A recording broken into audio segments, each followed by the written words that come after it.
That's quite hard to answer because I can't remember what my mindset was at the time. Um, but I suppose, yeah, I think I would probably say that it's maybe grown a bit, it's maybe expanded. I mean, the way that I think about mindset is, what are you deciding is going to be your approach or your sort of, um, yeah, what are you going to decide is going to be the way in which you're going to take on the day or take on things that approach you that day. So I suppose I think as I'm getting older, and again, even though this is only 2 years ago that I would have last answered this question, it might as well be a lifetime because I think I personally have done quite a lot of personal growth in the last like 2 years. So I think, yeah, as a result, my mindset probably has changed, but specifically in what way, I don't think I could really say.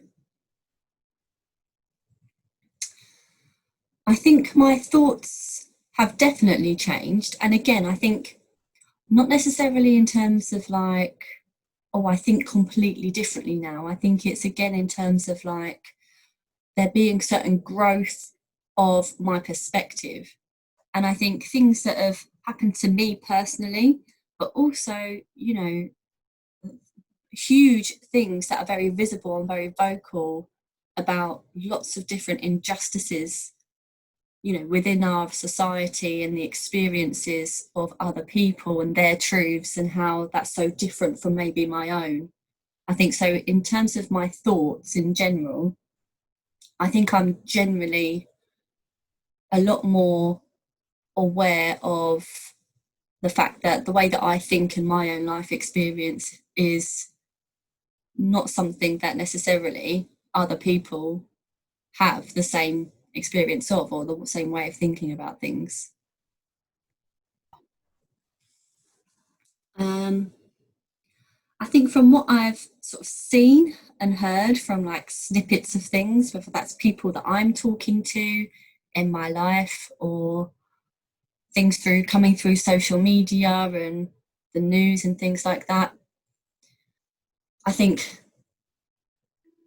people are seeing this time as an opportunity and as well as a challenge. And I think, I know people tend to want to think in terms of polarities and it's like, oh, it's all this or this. And, everything's actually, a bit grey and all that sort of thing. But in terms of like other people's thoughts, I think there is this kind of general feeling, at least that I'm picking up on, that's like we need to come together and use this quiet time to really shout about the changes that we have long waited to see and that are not happening for whatever reason. So I think in general, it feels like people are taking this time as reflective time, sort of re-establishing priorities and values and what's important and what people really need. And then I think people who find themselves in a situation where actually they're not happy and something isn't right, then I feel like people are definitely coming together more to sort of share those thoughts and experiences in whatever way they can. Well-being and health, I think, are I mean, I probably use them fairly synonymously, interchangeably. Um, but I suppose well-being is, for me, how I think about it, contentness and happiness and satisfaction with your day to day and your ability. I mean, and that's not necessarily everything's always rosy. I think it's kind of about accepting that there are going to be down days or there's going to be challenges. And I think if you've got a good sense of well-being, you're able to rationalize those in a way where you can kind of get through them and things will get better eventually. So you can get through that and you adapt to that. Health, I think, obviously is clearly a big underlying part of that sense of well-being, because if you don't have your health, then that can be very challenging. But I suppose health is a bit more measurable. It's a bit more of a measurable thing.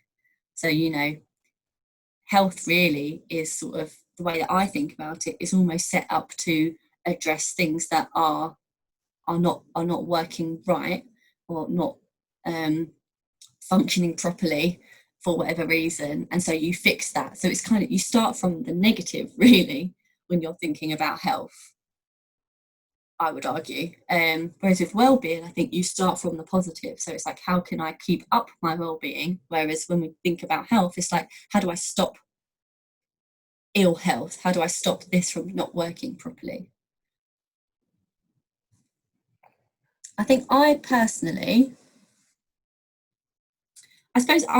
try and do the things that have been drummed into me over time. So, I try to make sure I'm drinking water. I try to make sure I'm having a varied diet and I'm eating, well, whether that's, changing the foods that I'm eating, not eating too many sweets, making sure I'm getting plenty of vegetables and that sort of thing.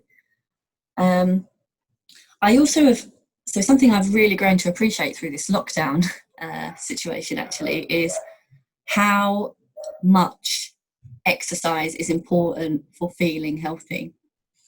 For me, anyway. So I've never been a very, very sporty person, but I suppose as I've got older, as an adult, I've grown to appreciate that, exercise is important, and it does do you good, and you do feel better as a result. But being in a situation in this lockdown where, there's a long period of time where you were only allowed out once a day for up to an hour, and that was it, I actually really found that going for a run, or, a long walk in that time, made a huge difference to me. And I really noticed it then when I didn't do it on a day for whatever reason. And I did feel kind of like grotty as a result of that, and almost like I had pent up nervous energy that crept up on me throughout the day because I hadn't gone and got that sort of bit of exercise. So exercise has become really important for me in terms of feeling that I'm well and healthy. But then I think there's lots of other things, like, giving, like we were talking about before, having some time out for yourself, giving yourself some personal space, listening to what you need, and not necessarily always responding just to what other people need you to do or what you need to do for others. So yeah, I think that for me, that's how I feel like I remain healthy. I let myself have the things that are maybe a bit naughty, but that make me feel good, or a bit of a treat. But all in all, I think having a balance of those things in your life to kind of, look after yourself and feel well. Strength and resilience. I think you probably need I think how I would think about it is that you need resilience to maybe be strong. So resilience is more about that ability to bounce back, knowing that, this might be a blip, but actually I can get over it, and putting it into, perspective. And then I think, and then strength. Maybe strength is, again, I'm probably thinking about it as similar sort of vein, but maybe strength is kind of having strength without you even realizing you have it, So I think maybe resilience is something that you recognize in yourself, but maybe strength is maybe something that, other people recognize in you, because you might not even really know you're being strong, but, that's sort of how it's maybe viewed by other people. But I've not really actually thought about that before. So but I think that's the way that I would at least try and start to sort of understand those two words and how they interact with each other. Ooh, so,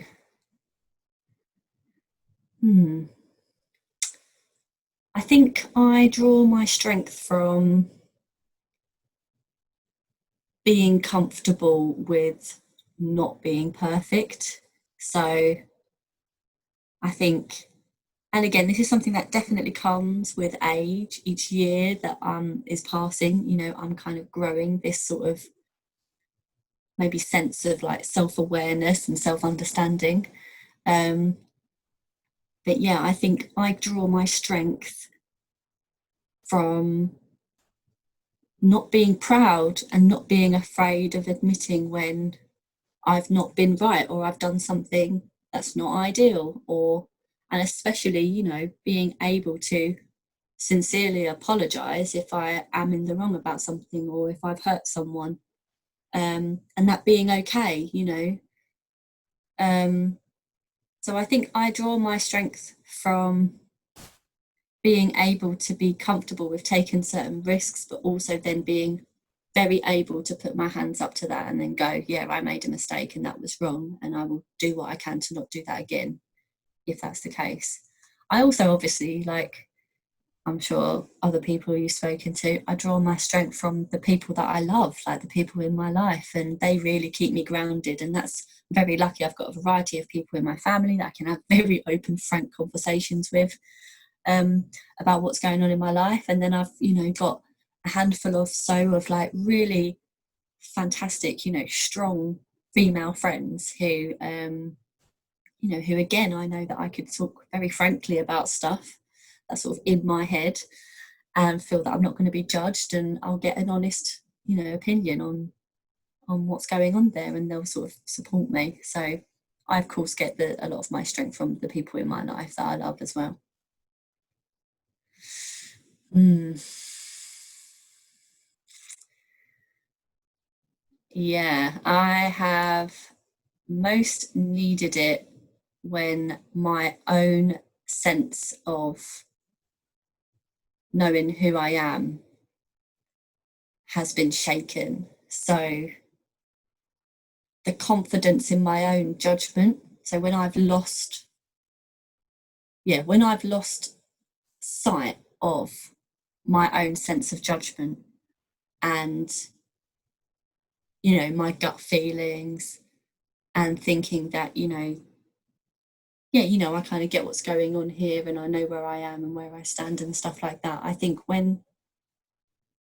otherwise I'm quite a confident person, and that isn't necessarily something that worries me. But I've had things happen to me in my life where that has been totally shaken up, and it, you know, I feel like I've literally had the rug pulled from under my feet.